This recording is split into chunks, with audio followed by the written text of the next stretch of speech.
Good afternoon and welcome. Welcome to the Plan New Hampshire webinar, The Effects of the Pandemic on the Built Environment and its Relation to Economic Development. We're glad to have our panelists here today. Before we start, I want to acknowledge Kathy Porter of LaValle Brenzinger. She really did a lot to help get this together. And I also want to thank Brian Pratt and Jim Whitehouse at Fuss & O'Neill for their technical assistance with this. Fuss & O'Neill has graciously offered their use of their GoToWebinar subscription so that we can do this. The program that we have at Plan New Hampshire isn't quite there yet, so we're very happy to have this. A little bit of housekeeping. You are all on mute right now. Please keep yourselves on mute. I think that you can't unmute yourselves. As the session progresses, if you have any questions, you've got two options. In the upper right-hand corner, there's a little screen.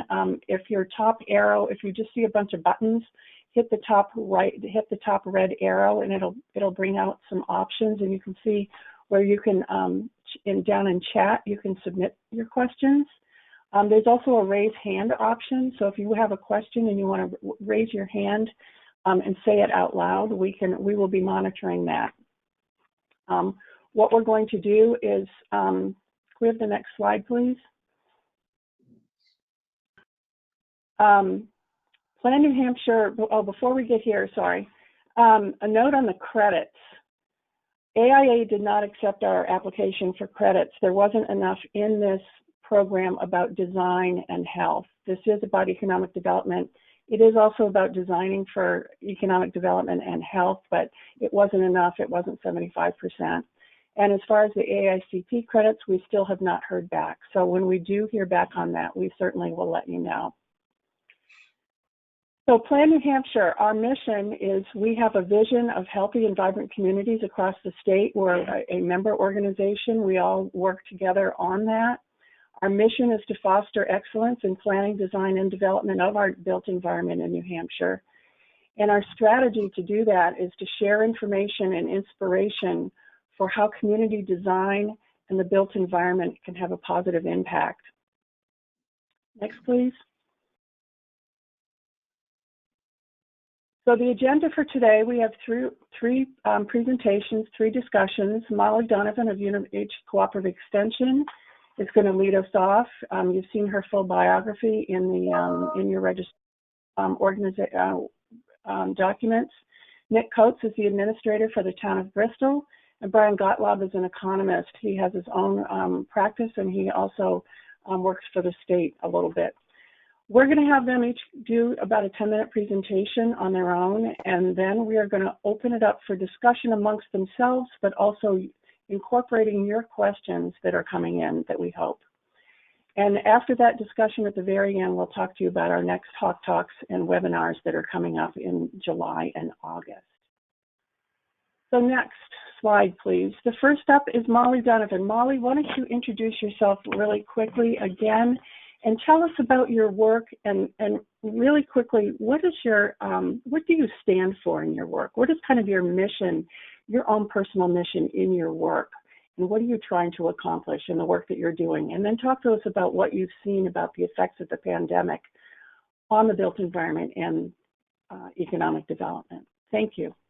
Okay, great. Thank you, Robin. I'm so happy to be here today with Nick and Brian. And I'm sorry we're not in community all together, but this is the best we have right now. So so happy that we can gather at this time. I do work at UNH Cooperative Extension. I'm a community and economic development state specialist, which means I work all over the state on various economic development programs. And I would say what I really stand for and the foundational work of everything I do is community engagement and assisting communities to get the skills, the knowledge, and the tools they need so that they can make change and inform change.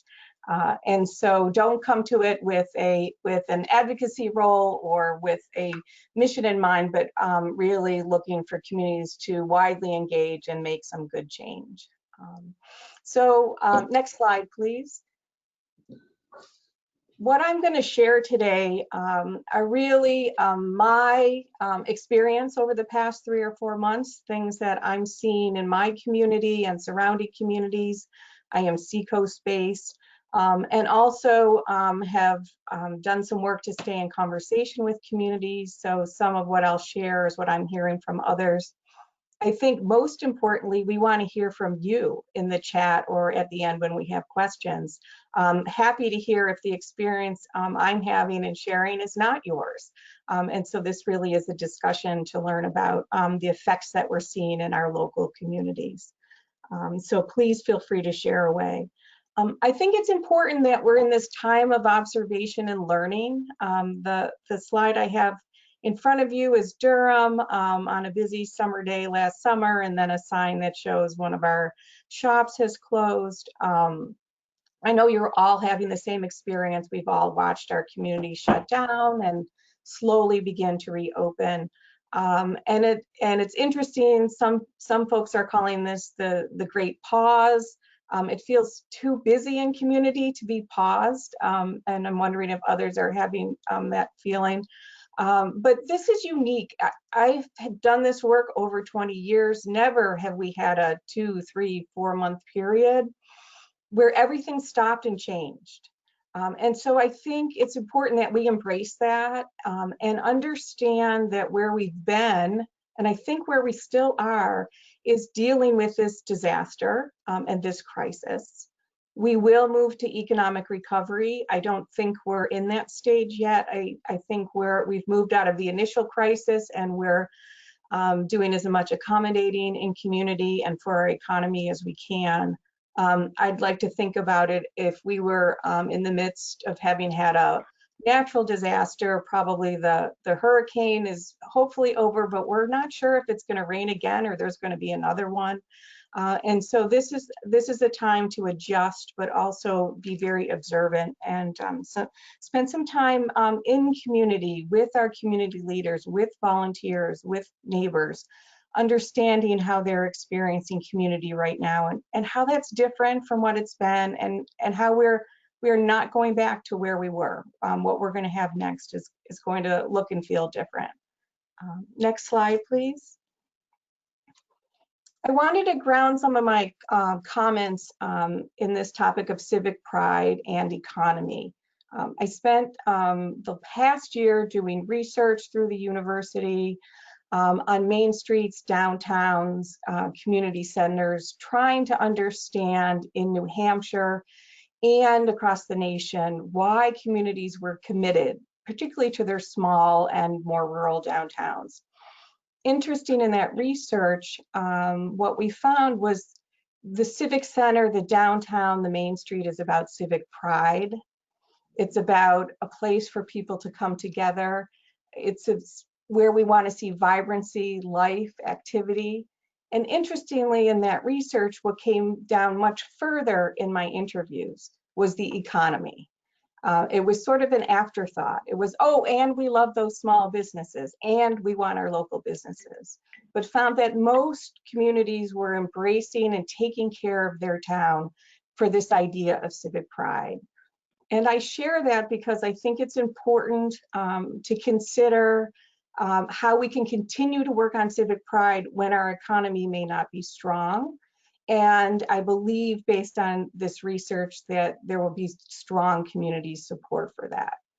I'm also interested because we've spent the last 2 or 3, 4 months really being schooled on the importance of small businesses in our local towns. I mean, never before has been put in front of us how many small businesses we have, the impact that it has when they're not operating or they go out of business or potentially go out of business. So it's not suggesting that small businesses aren't important. They're very important. Just suggesting that civic pride is an important piece to economic development and the rebuilding or the rebounding of our communities in the next stage. Next slide, please. I wanted to mention business retention. In economic development, we always say there's sort of three legs to the stool. There's business attraction, business retention, and business expansion. Business attraction always gets all the attention, and business retention is where the real work is, and where most communities can be successful, because they can work to engage their local businesses, help them stay in community and grow in community. What's interesting to me right now is we've had a program in business retention at Extension for a very long time, and we get some traction on that, but not a widely used program. And right now, every community in our state is doing business retention and has just been thrust into that work. And so I'm excited about that. And what that means is spending time engaging with your businesses, calling your businesses, finding out what their situation is, and understanding what their needs are so that you can address that at the local level. Often folks will say, I have nothing to offer a business right now, so I'm hesitant to call them. And I would suggest this is the time, because there will be some point where businesses will need the resources beyond the loans and the federal resources are getting now, and they're going to need to engage even further in local community. So business retention is something I think everyone should be deliberate at doing. I think we're going to hear a little more probably from Nick in terms of how that's happening in his community. I do see good efforts. It's really interesting to see the flexibility right now on the part of community in terms of meeting the needs of their businesses. How quickly businesses were able to accommodate takeout and parking, and how quickly we're moving to accommodate restaurants and other uses with outdoor seating. I think we're sending a signal out to businesses that community can be flexible and can work quickly. This is often a complaint we hear from businesses in business retention surveys, that municipalities are slow to act. And I think we're now in this period where we've seen, and I've seen, communities are acting quickly in the interest of those businesses. I also would encourage you to think about the business space that you have in your community. We're seeing a lot, I think we're all hearing a lot about what might change in terms of office space and who's going back to an office and who may continue to work at home. And so what might office space look like going forward? And also to think about your retail space and your relationship with landlords. If, as is likely, we're going to have vacant spaces in our communities, how can they be used differently? How can we be flexible and creative about the spaces that we have, and how now new uses might open up? Can we do short-term rentals to try to effectively fill space going forward? And then I'd also mention under business retention, what was well documented after the Great Recession was that entrepreneurship went up. And what we know is that folks will look for new work, and when they don't find work, they'll decide to start a business. So we're probably in that lag time right now, but we can expect there may be a rise in entrepreneurship in communities. And so how are we ready for that? Do we have the space to accommodate that? Do you as a community leader or volunteer even know who may be starting a business or who started a business because of COVID? So I'd encourage you to think about and get ready for entrepreneurship. I think we're going to enter a creative time soon after this. Next slide, please. The other observation I wanted to share is public and private space. We're seeing an amazing experiment with how we're using space in our communities and how we're using it differently and what we're open to and what we're flexible to.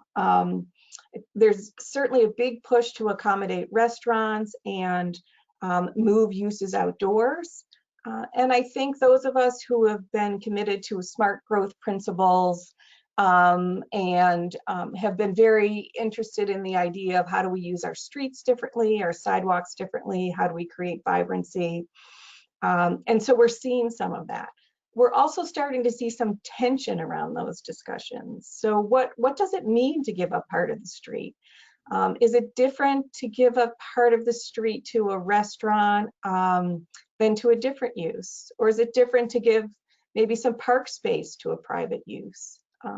I would encourage us to maybe set aside the labels of public and private space and think about how are we going to use our private space differently, especially if it's vacant for a while.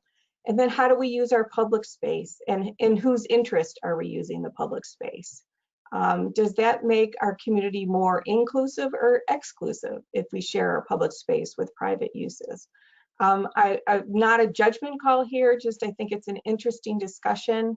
And in this time of observation, we can try different things and engage our community and see what kind of reactions we have, and see how that suits our businesses and our other public needs. Next slide, please. Wanted to say a little bit about outdoors, trails, bikes, and even cars. Outdoor, we're seeing a lot of use of outdoor space. Trail use is up. We're measuring that in different parts of the state right now. We know that bike use is up, and bike stores are busy. And I think, again, back to those principles of vibrancy and smart growth, and how for a long time we've wanted to see this, and the benefits of that. Would really encourage communities to think about how do you capture that market for the long haul. So if you've got folks using your trails now, how can you connect them with your downtown in the future? Do you know who's using those trails and how they're using them, and what amenities they wish were close by? So they'll continue to use trails when we go back to what our new normal is. I wanted to mention cars because we often are advocating for a less car-centric community and more pedestrian and people-oriented. And I have some new thoughts about cars that kind of surprised me. I wouldn't have guessed that the car would become somewhat of a refuge or a sign of community spirit, but it has.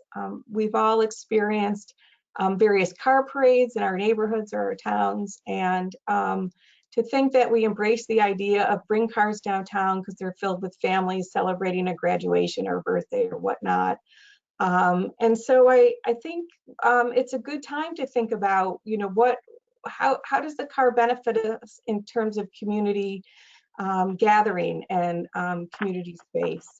Seeing more and more people do takeout food and eat at the hatchback with their family while they're enjoying a beautiful scene somewhere, which harkens back to, you know, probably 30 years ago when people did that. Is that something we want to keep in our community and embrace? Next slide, please. I'm happy to report that I'm seeing strong civic spirit in all sorts of ways. I'm hoping folks on this call are seeing the same, and hearing stories of people who've not been involved before are stepping up, whether it's for a food bank or volunteering in our community or just experiencing something new in community. We've long wondered how we're going to fill our planning boards and zoning boards into the future. And so I think really excited about the idea of we've more people spending time in community, experiencing community, having ideas about community, and volunteering time. And so challenge to how we're going to capture that going forward. Is this the time we rethink how we have a planning board meeting? Because we find folks want to take on a project and accomplish that, and thinking about the importance of youth during this time and how we've seen young people, young adults, and youth really affected by COVID and participating in their community and having thoughts about their community. And so I encourage us to be engaged with families and kids and young adults to see how they're going to participate in the future and really listen to them in the ways that they want to contribute to our community and not assume we're going back to the same model that we've had in the past. Just a quick word about belonging.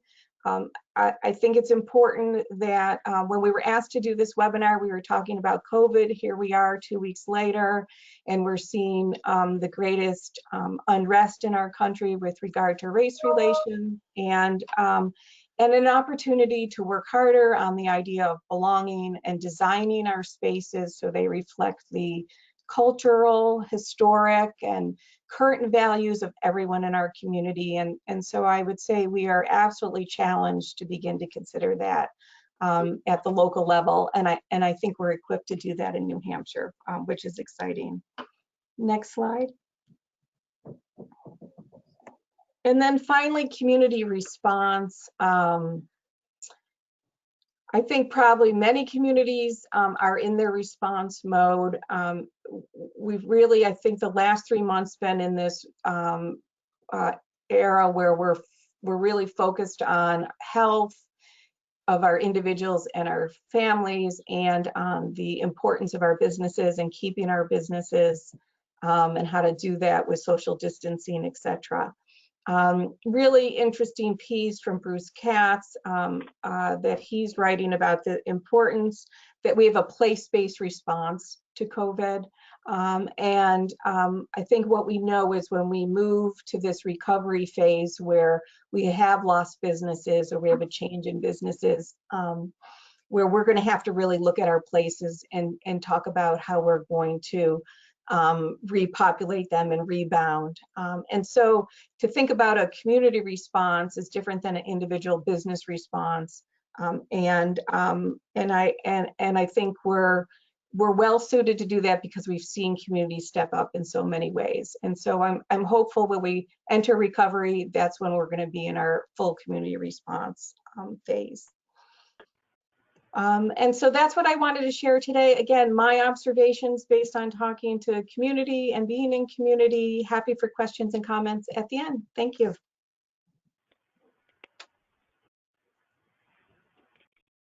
Thank you, Molly. Thank you, Molly. That was great. Next slide, please, Nick. I think is you. Yes. Thank you, Molly. Molly, I'm looking forward. There's so many points here that you made that I can't wait to get back to. So this is really great. Next, I'm really happy to introduce Nick Coates, who is the administrator for the town of Bristol. Some of you may know that 6 or 8 weeks ago, there was a huge article in the New York Times about Bristol was an example of small towns that were hit really hard by the pandemic. And so I thought, wow, Nick, tell us what is going on in Bristol. But first, introduce yourself. What do you do as the administrator, and what do you stand for in your work? Well, thanks, Robin. I appreciate the opportunity. I appreciate the opportunity to tell Bristol's story to the group, and then also thank you to the panelists. I'm looking forward to hearing everybody's presentation and talking to everybody after. I'm the town administrator for the town of Bristol. It's a town of about 3,000 people by census, and then we get to about 9,000 to 10,000 people in the summertime. We are the regional hub of our region, a 9 or 8 town school district. And so as I think Molly alluded to, she talked a lot about community engagement, and that's a lot what I stand for. I stand for community engagement, inclusion in our community, and constant improvement, always looking to improve our community. So some of the slides that I'll show you next kind of try and touch upon that.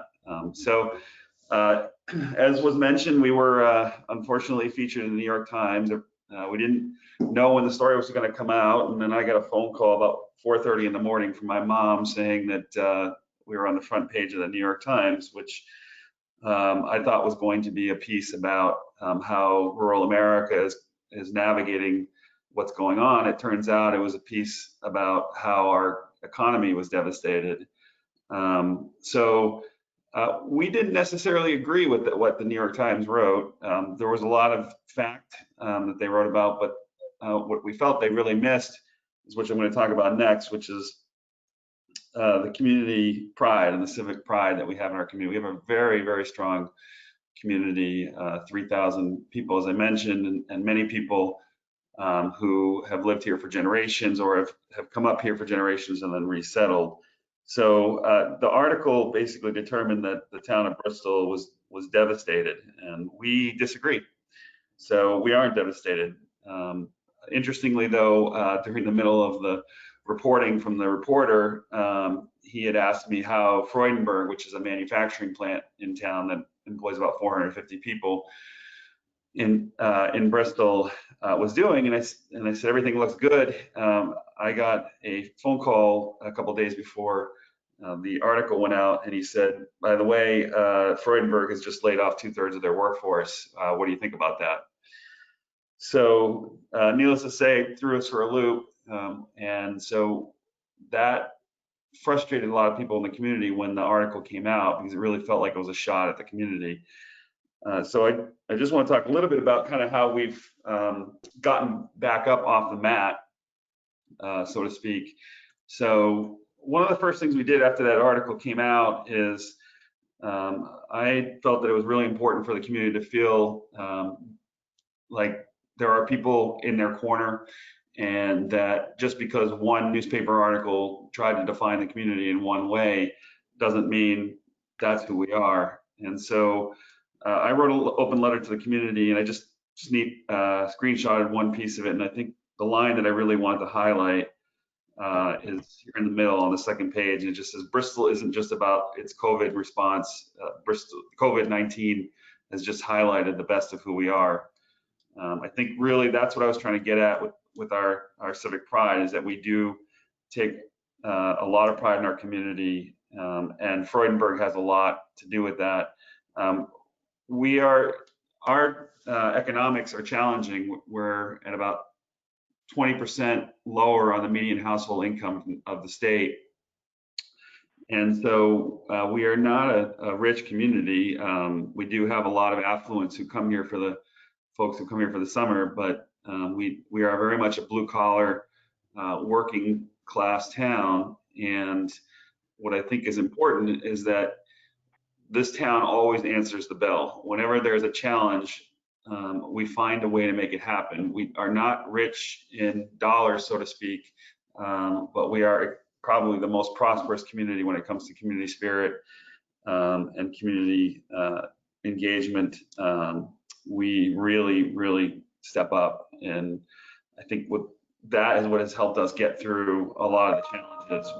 As far as I know, and I could be wrong, but as far as I know, we have not lost a business during this whole challenge over the last couple of months. So one of the things that I really wanted to highlight to you all was that this idea that we kind of got back off the mat. And I always tell people that I would never want to get into a fight with Bristol, because it's a really tough town.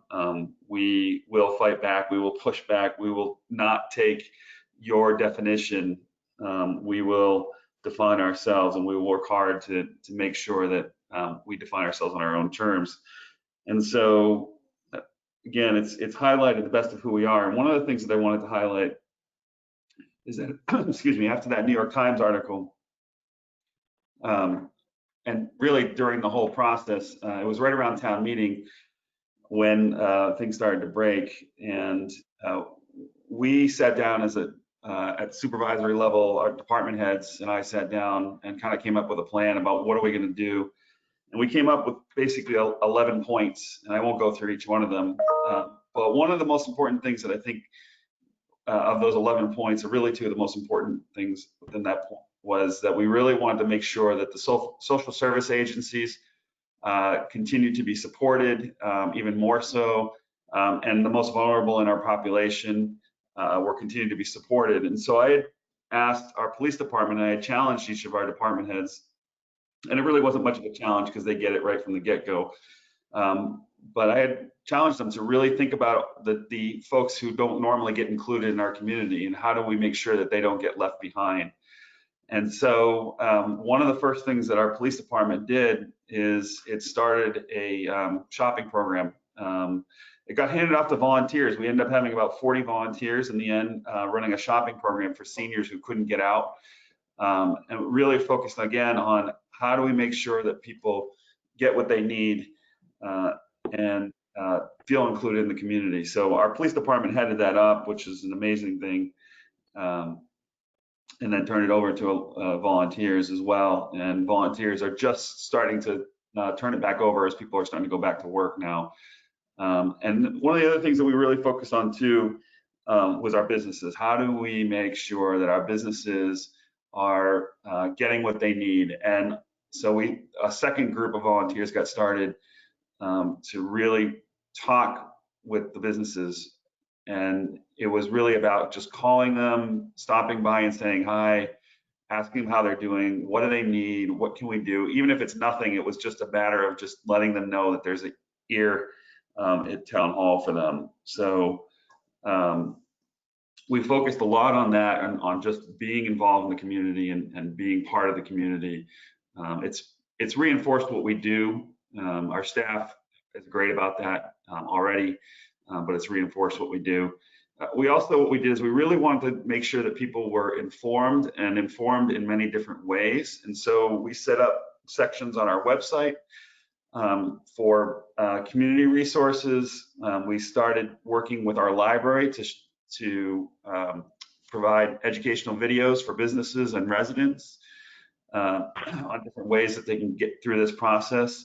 We also did 3 virtual town hall forums, one focused on business, one focused on just general engagement in the community, what's going on in the community, and then another one on schools and what was going on with the schools. And information was not just posted on the website, we've been posting them on cork boards around town. We've been doing a lot of word of mouth. We have kept our phone lines open at the town hall. So we're trying to meet people where they're at, not necessarily just hoping that they come to us. And I think that's one of the most important things, is that we're trying to provide the resources and then also meet people where they are, so that they can feel like they're included in their community. And this is just an example. A nonprofit, New Futures, did some brochures or some highlights of what we're working on in Bristol, just highlighting some of the things relating to our library, and then of course the volunteer program, which I talked about, the shopping program. So real heartwarming experience to see folks step up. One of the other things that we have done that has been creative is trying to support our local businesses and our local nonprofits in a dual way. So we have a resident who's a firefighter in a neighboring community, and he's very involved in the community. And so he started a program where he was buying gift cards and raffling them off, and then donating the proceeds to nonprofits. And so that inspired others to take on the same approach. And so the town got in on it, and we created a new logo specifically to kind of what's going on right now. Again, a riff off of sort of the Boston Strong approach. We're doing this strong together. And one thing we did is that we partnered with a local t-shirt and sweatshirt company, small mom and pop, who was struggling, and they printed out t-shirts with the new logo, and have been selling them and then donating money to nonprofits. And they just wrote a check to the Visiting Nurse Association. The next one they're going to be writing a check to is the substance misuse organization in town. And so this has really galvanized people. What Steve Hanster, the gentleman I was telling you about, has really galvanized people to really give back to their community and really find ways that everybody can chip in some ways. And so the town got in on it. And now lots of residents are participating in various ways to support organizations who don't necessarily always make ends meet.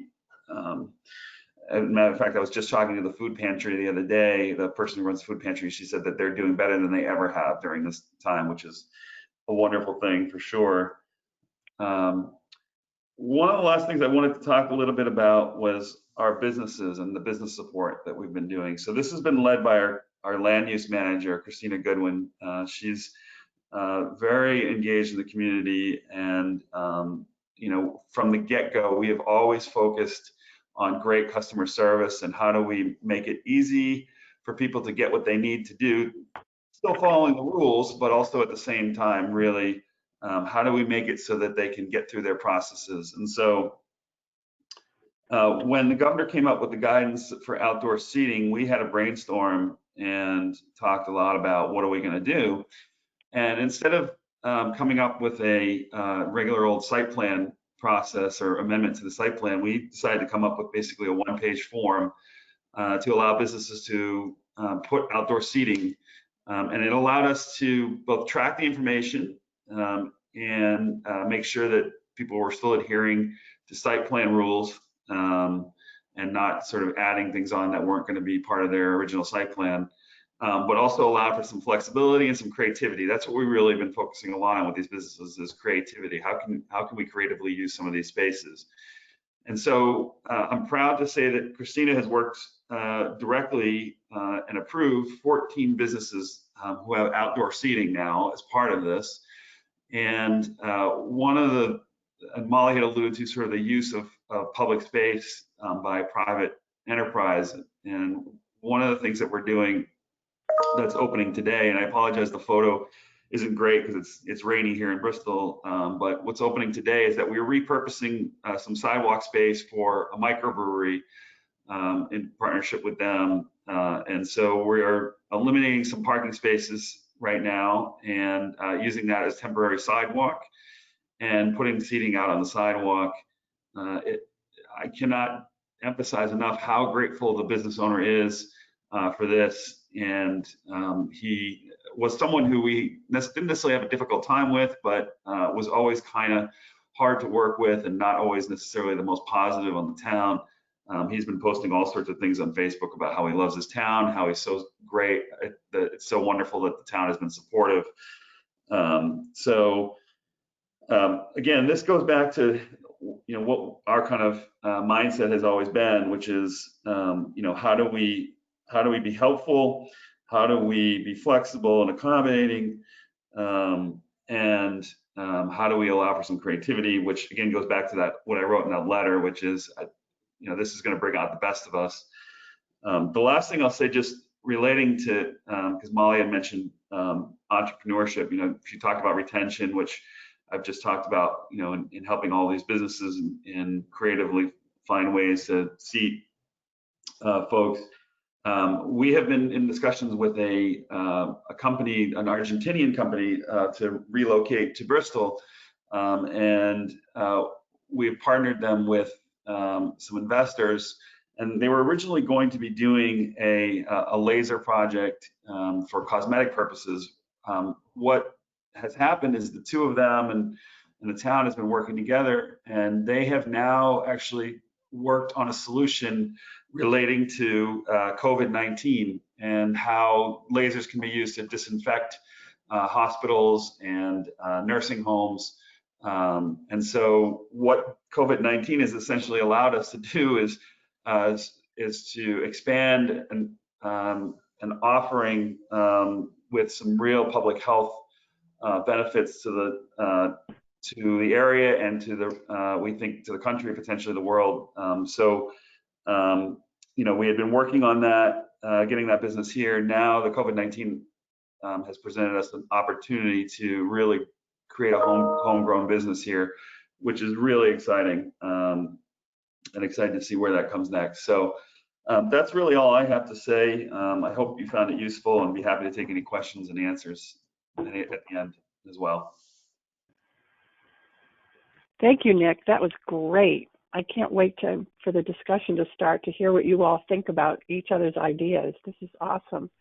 Could you switch it to the next slide, please?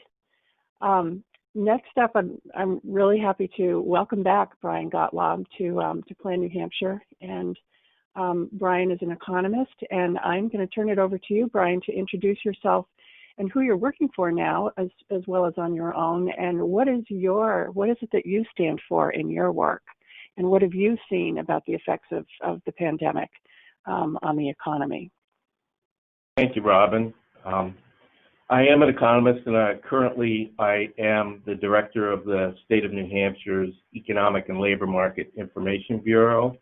I accepted that position just under a year ago after doing 17 years on my own with a economic consulting firm, which I still maintain, by the way, and do occasional work. So I'm an economist. I know almost nothing about planning, I confess, and I know that's quite a statement when I'm addressing people in the planning and design fields.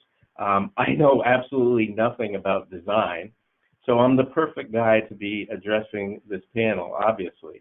But I do know something about economics, and I follow trends carefully, and I just don't think it's possible to consider issues related to design and planning without understanding some of the underlying economics of the situation. And those right now are really placing tremendous demands, I think, and will in the future, on design and planning issues. So I'm going to go through a few graphs that sort of highlight what I see happening in a very high-level way, the economy of New Hampshire and the impacts that the pandemic has had on it. So if I could see the first slide, one of the things that we know, advance the next slide, please. One of the things that we know is that businesses are beginning to reopening. We're in a reopening phase. We have bottomed out, I believe, but I have a lot of concerns about what eventually that's going to look like. We're in a bit of a period of euphoria. We got a good employment number from the federal government last week. Some of that's a bit illusory. Can we go back to the previous slide? I think we advanced one too many there. Previous slide, please. Oh, we're going to get there. There we go. So we're going to who's running those slides? I want that person fired. Is that one right, Brian? No, we want, there we go. Stop, please. So we're reopening, but the bottom line is we don't know what we're going to be left with, what's going to be left standing. And this is a slide that I put together based on some data that I saw from a survey of small and medium-sized businesses nationally. Now, it doesn't necessarily reflect New Hampshire businesses, but I do believe it's indicative. So after about 4 weeks, and look, we're 10 weeks almost into this shutdown in New Hampshire, the pandemic. After 4 weeks, the working capital of most of the small and medium-sized businesses is strained. After 8 weeks, 40% of small and medium-sized businesses run out of cash, and after 12 weeks, 60% run out of cash. So we're kind of in between that 8 and 12-week period. And you know, my initial concern was how many of those businesses are going to be able to survive. Think about restaurants. How many restaurants do you know that can go 6 weeks or 8 weeks without any revenue?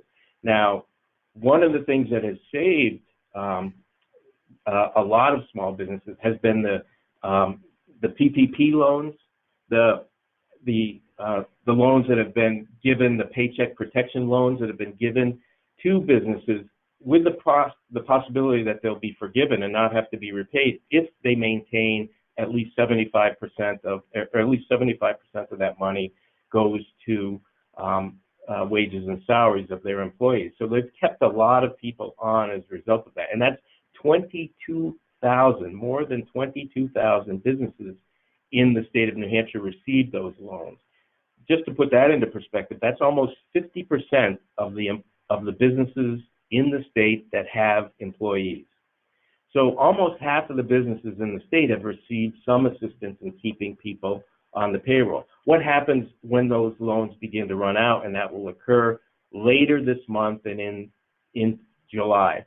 So I'm really as optimistic as I am about opening. I think we'll have to wait until later in July to really get a handle on how many of these businesses will remain standing. Next slide, please.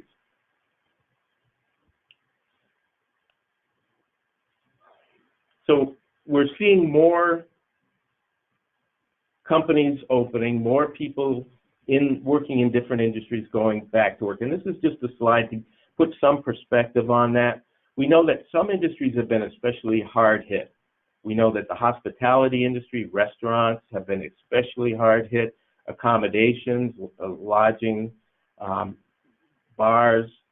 We know that hospitals and medical facilities, ambulatory care facilities have been especially hard hit, along with retail. So as we've eased the pandemic restrictions, we're starting to see those numbers of people who have been collecting unemployment benefits start to decline. And this is just a chart that shows how much of the original employment base was affected at the peak of the pandemic, at the peak of the shutdown. For instance, at the bottom, we see that of the employment in the accommodations industry, less than half was actually working at the peak of the pandemic effects. So how much of that will reopen? Hopefully, with the opening most recently last week, we'll see more of that. Some industries are opening more. Overall, just under 90% have the ability to reopen, and based on the employment claims that I'm looking at, probably somewhere in the order of 88% of the employment is back. Not necessarily to the same level they were prior to the pandemic, but at least they're given the opportunity to earn some wages and do some work. Next slide, please.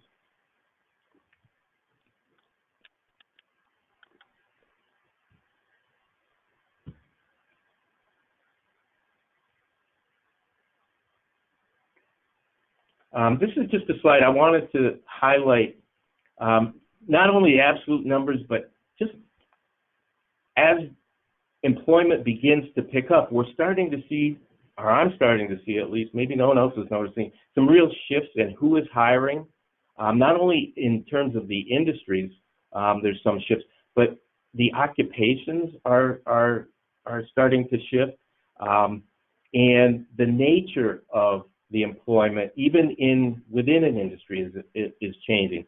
For instance, in this chart, you see by far the largest volume of new postings for jobs has come from Amazon in New Hampshire. We have a facility now, warehousing facility, distribution center in New Hampshire. So Amazon has seen a huge increase, but also businesses like Walmart, PillPack, Hannaford have seen very large increases. Now, a lot of that, some of that with Hannaford and grocery stores has to do with the fact that that was the only place that anyone could go for a long time to do any shopping. But Walmart is increasingly doing online retailing, and a lot of other retailers have increased their online retailing. And that's reflected in the next slide. Could have the next slide, please.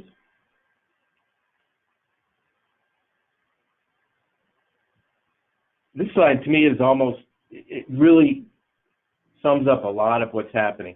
The increase in job postings for laborers, freight, stock, and material movers. These are people who work in warehouses, work in distribution centers, and it speaks to what's happening to the retail industry, how goods are purchased and how they're moved.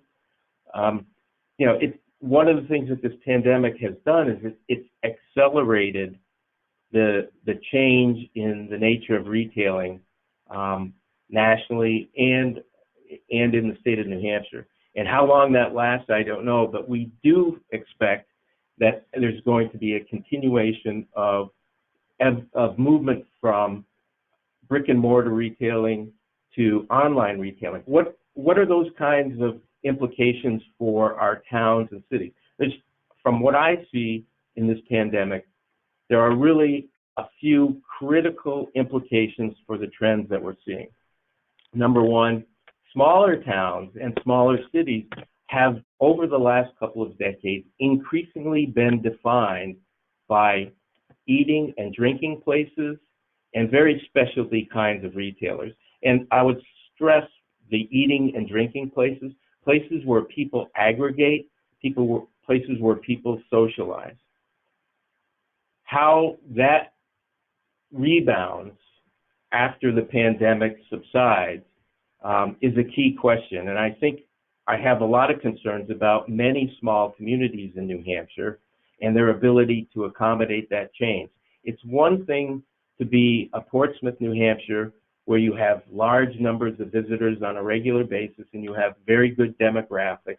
Manchester has the scale in terms of numbers, but for a lot of our smaller communities, whether they can survive a situation where restaurants are increasingly having to enforce social distancing, will have less opportunity to create an environment where people gather and socialize or want to gather and socialize. So I think that that's a real risk for many of our communities. And Nick and Molly highlighted some wonderful things that communities are doing in order to accommodate that social distancing in restaurants. But I think the combination of the possibility that many might not survive because of the pandemic and the loss of revenue, along with the social distancing, is going to be a real challenge. The other issue, one of the other issues I see, is how communities can maintain that whole, what I call, set of amenities that make places a place where people want to live, the social, the cultural, the civic amenities.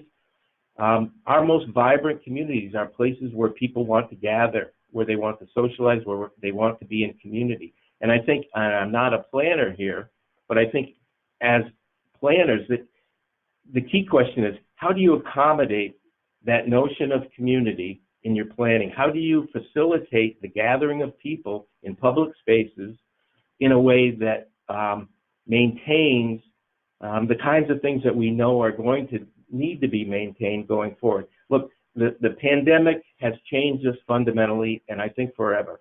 I don't think we're ever going to discount the possibility that something like this could happen again, and I think that will influence people's willingness to gather in places, and we're going to have to figure out, designers, not me, I just look at numbers and offer my opinions, I don't have to do anything real, are going to have to figure out a way to accommodate. It's not going to be either or. Either we get together or we don't get together, we aggregate or we don't aggregate. It's going to be, how do we somehow manage our ability to do that? The last thing, because I'm running out of space here, running out of time, is the whole question of density. We've spent, I think, a decade or more talking about density and how important it is to creating vibrant downtowns, vibrant communities, density in housing and development. Whether or not people want to continue to live in places where density exists, I think is a fundamental question. I think for cities, big cities, it's going to be an especially big challenge. Who's going to want to live in a high-rise where they have to take an elevator to the 40th floor when only 3 people can be in an elevator? That may not be as big a challenge for our downtowns and our communities in New Hampshire, but it's still, I think, managing density, the notions of density, stressing density will have to change. I think density is critical for a lot of development factors, but how we manage, again, density is going to be a critical issue moving forward. I just want to highlight last 2 things. Opportunities. The smaller cities do have an opportunity. As communities, as big cities and companies in big cities and people in big cities question whether or not it's worth living in a big city, if you can't have that sense of civic, cultural, social amenities, I think smaller communities will have real opportunities, and I think New Hampshire is well positioned to capture some of that. I also think that New Hampshire has some other advantages. People are less willing to travel by plane, by train, by whatever. So I think over the next couple of years, we're going to see a lot of travel by car, and I think that creates a real opportunity for New Hampshire to capture additional activity in terms of lodging and restaurants and hospitality. So as many challenges as we face, there also are a few real opportunities. And with that, I will stop, and I guess we're going to open it up for questions. I'm not sure, Robin. Oh, thank you. That was great. That was all 3 of you, just amazing. That was wonderful. Brian, do we have any questions of our panelists yet? We did, yeah. We got 2 questions, and I assigned them. One was for Nick, and I think he answered most of that during his presentation, and the other was for Molly. Okay. Nick and Molly, did you get those questions? If not, I can read them. I can see something on my screen, but I can't quite make it out. I don't know. I can read it up. So the first one was from Gerald Coogan. This was for Nick. He said, did you get many comments about the NY Times article? Regarding Bristol. And I think you probably answered most of that already. Yeah. Do you want to go into any more detail? Okay. So you're all set? And then the next one was it's from Tyler Simmons. It says, a question for Molly, perhaps Brian. We've seen COVID-19 affect people of color disproportionately. Poverty has increased through America since 1980 as well. Are New Hampshire communities addressing racial disparities when it comes to the built environment? How? This is a moral issue, but diversity can make a community stronger, and healthy people contribute to economic development as well.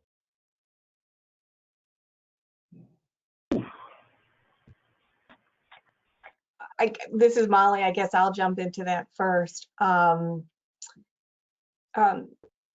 Yes, some communities have addressed this, not all of them, and I think all communities are challenged right now to learn more, do more, and I think as professionals who are working in community, working on design, planning, economics, we're really called to come together and look at where we've been on this topic, engage deeper in community than we have been. I think we do a pretty good job of that, but there's always more work to do, and work together to decide what's next. So I think the work is in front of us.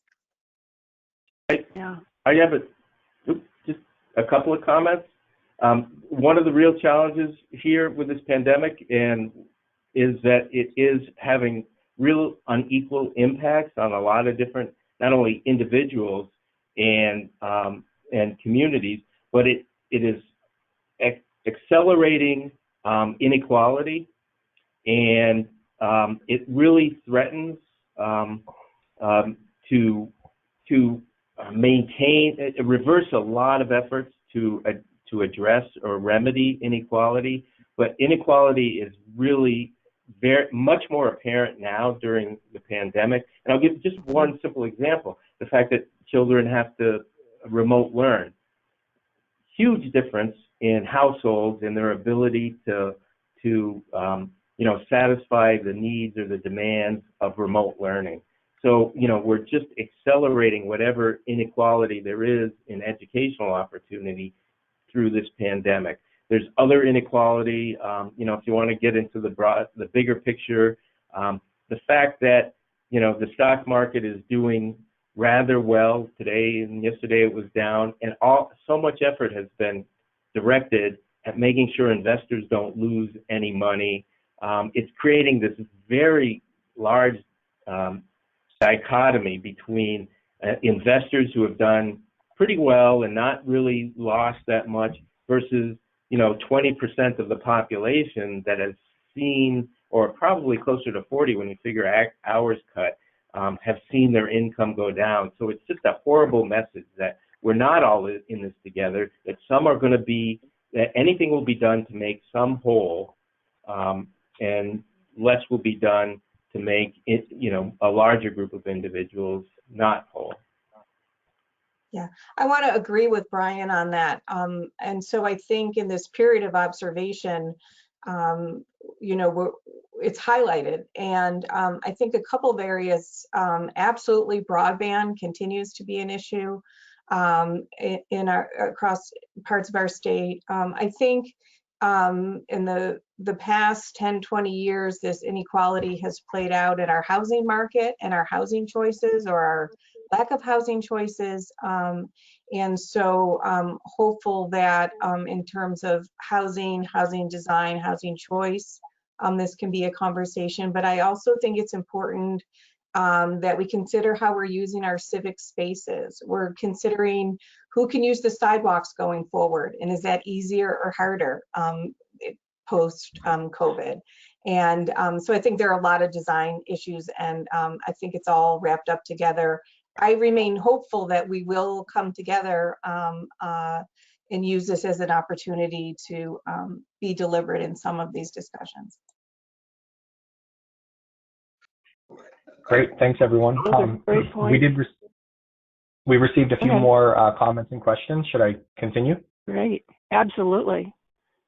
Okay, great. So there was one comment from Gerald Coogan that said, I do not think that we'll get back to normal until there's a reliable vaccine. A next comment from Charles Fritz says the PPP program is changed. Only 60% needs to be payroll. Time is extended and option to pay back loan over 5 years at 1%. Question from Kevin Peterson says, how would you advise smaller communities that have limited staffing to tap into some of the existing resources available, such as community development block grants? And this is for Molly or Nick. Well, I mean, I'll just, so I'm going to, one of the things I will say relating to any grant opportunity, I had a conversation, I've had a couple of conversations with our delegation, federal delegation, and so I guess I'll just mirror what I told them, which is that I understand that there are rules and there need to be protections in place as much as possible, but as much flexibility that can be allowed in any grant or loan program, the better.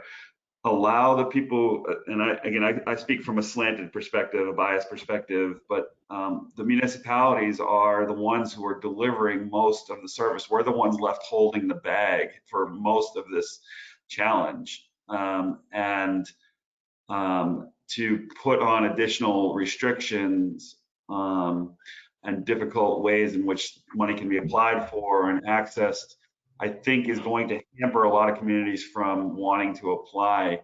So as much as possible as it can be, money can be made available in a way that is flexible in its use and access, the better. You know, I mean, we've turned away from grants and other programs because we just don't have enough time in the day to jump through all the hoops that we have to. And I'm not making a statement on any particular organization. It's just, that's a general statement. So that said, one of the things that we are really focusing on is to just be smart fiscally. You know, I come from a nonprofit background where, you know, there's always challenges around mission creep. You know, you go for a grant and you kind of take your organization in a different direction. And I'm always very concerned about that. So we've been selective in which outside resources we've identified.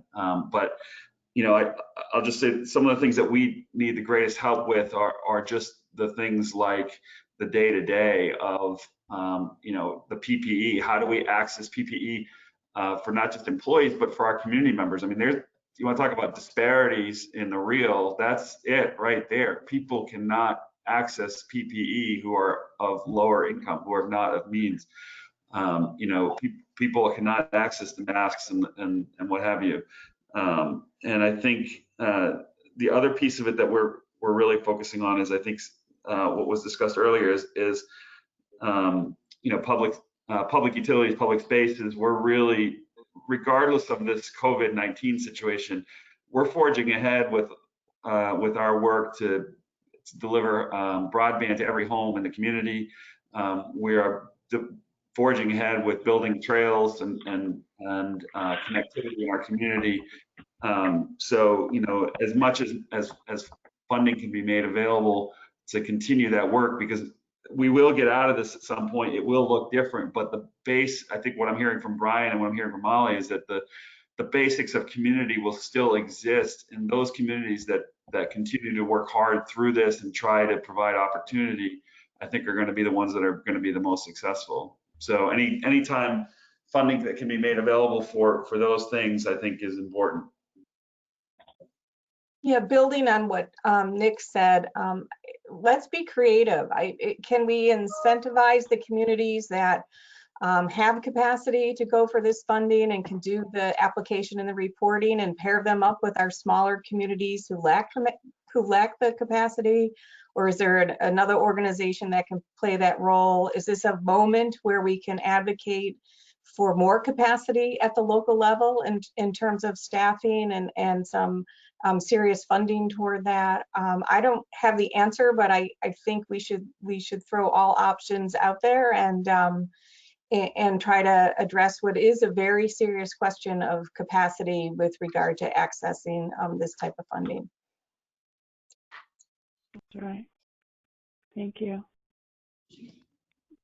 Great. Brian, We have are there other questions? we do. We have 5 or 6 more questions actually. So thank you Great. everyone. Well, for we've got 5 or 6 more minutes.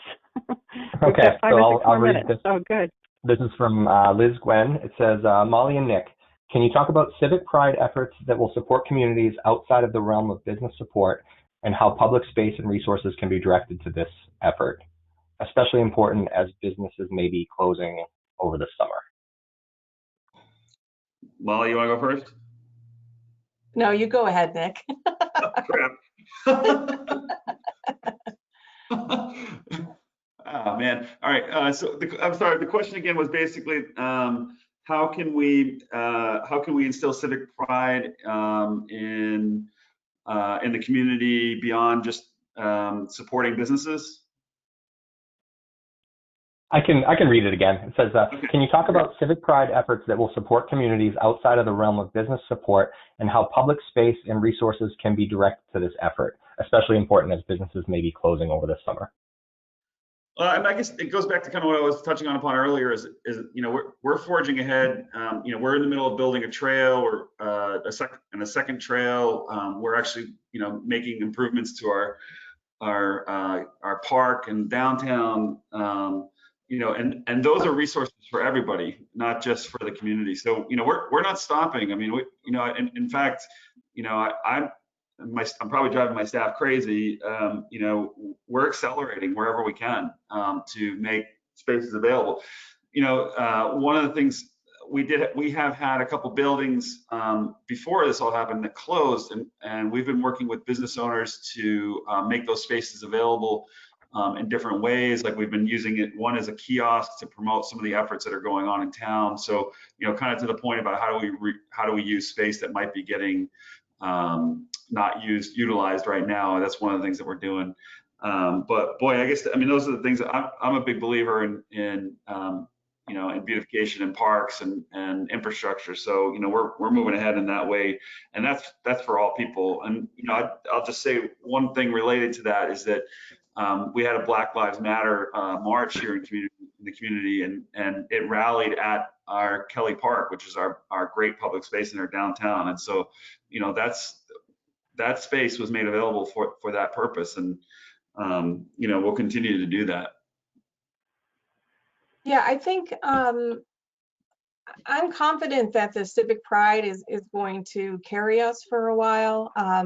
If communities focus on the assets, it is likely that we're going to see this gap in businesses. I think Brian's numbers are really interesting, or comment about eating and drinking in small towns, and that's what's been carrying those small towns. Across the country, small towns have been carried by what they call the touching industry, nail, hair, spas and whatnot. And if anyone's being told to social distance and be careful, it's those businesses. So it's likely we're going to see the decline on the economic side, but why not use, as Nick is suggesting, that space for our civic activities? Why not think about your community rec program and or having yoga outdoors, and just knowing that communities value that as a gathering space. They want it to be vibrant and alive and active, and you can accomplish that without businesses. Of course, we want the businesses, but I suspect we're going to have a gap for a while on that. So I think it's being creative in considering how you use those spaces and working towards that vibrancy until we see the rebound of the businesses or new and different businesses coming in. And just to piggyback on that, that actually is something we've been doing. There's a local there's a bunch of local yoga and workout groups, and we've been allowing them to use our park space, and it's been great. It's been a really neat thing to see.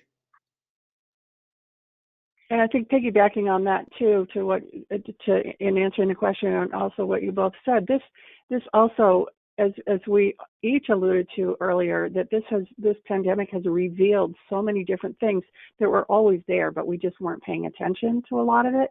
But one of them is that in every community, usually the first discussion is about economics. How much does it cost? Are we going to keep businesses and all that? But really, there's a triple bottom line. There's the economics, but there's also the social and the environmental. And I think this has bubbled up to the surface that, hey, the social is just as important as is the environmental, and that includes health and being outdoors and everything. So this is, I think, although economics is certainly important, certainly Brian, but it also has revealed how important that civic pride, and that civic pride doesn't necessarily have to mean money. It can be just being together. I think we have time for one more question, Brian Pratt. Sure. Okay. This next one's from Gerald Coogan, and it's for Brian. It says, how about the impact of COVID-19 on the Manchester-Boston Airport and the state of New Hampshire budget for 2020 into 2021? Ooh.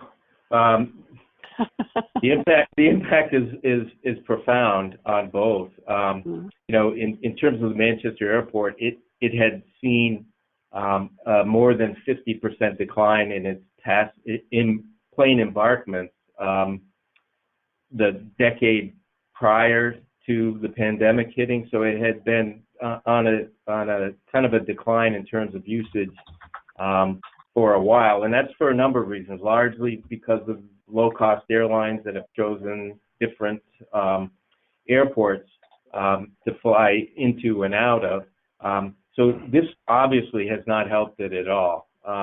You know, if I look for an upside to that, I think, okay, do you want to deal with a busier airport in Boston, or would you prefer a less congested airport, less congested parking in Manchester? So my optimistic outlook is, well, maybe people will prefer the less congested in Manchester.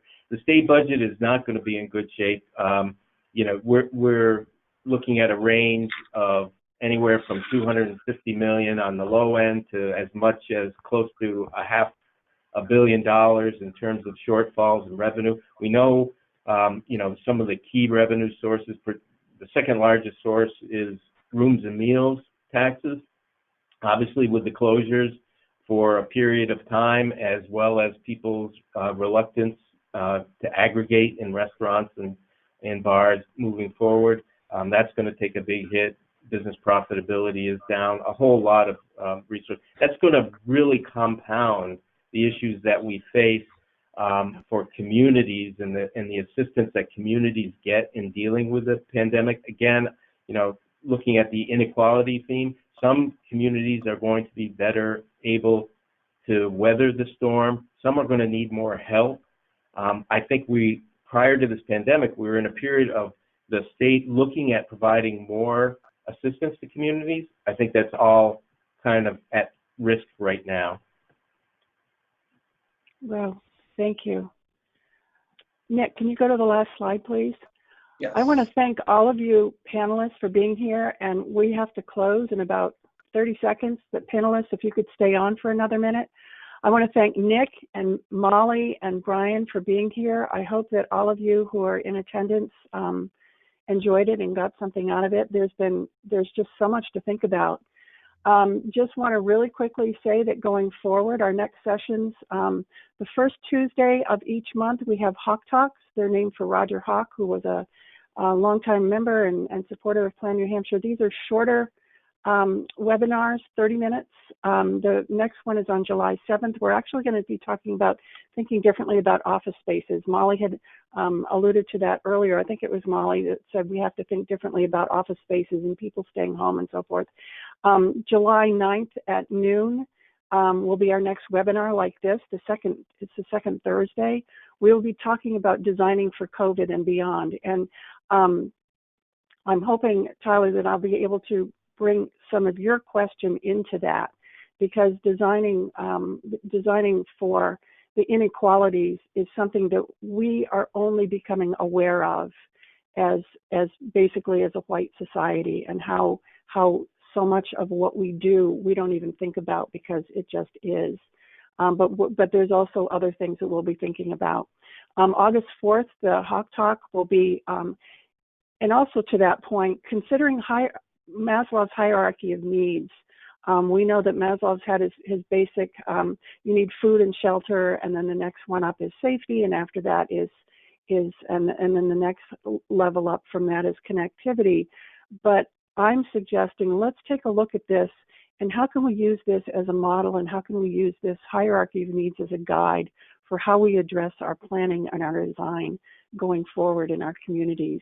And that's August 4th. And then the 13th, we're going to have a webinar on the effects on what the pandemic has revealed about housing, and what it's revealed about transportation, and what it's revealed about the link between the two. So we hope to see you then. If you're not on our mailing list, please let us know, and we'd be happy to put you on there. You can get announcements about this. And again, thank you to our panelists. Thank you to Kathy Porter. Thank you to Brian for his technical behind-the-scenes Wizard of Oz managing of all of this. This has been absolutely wonderful, and we hope to see you again. Have a great day. Thank you.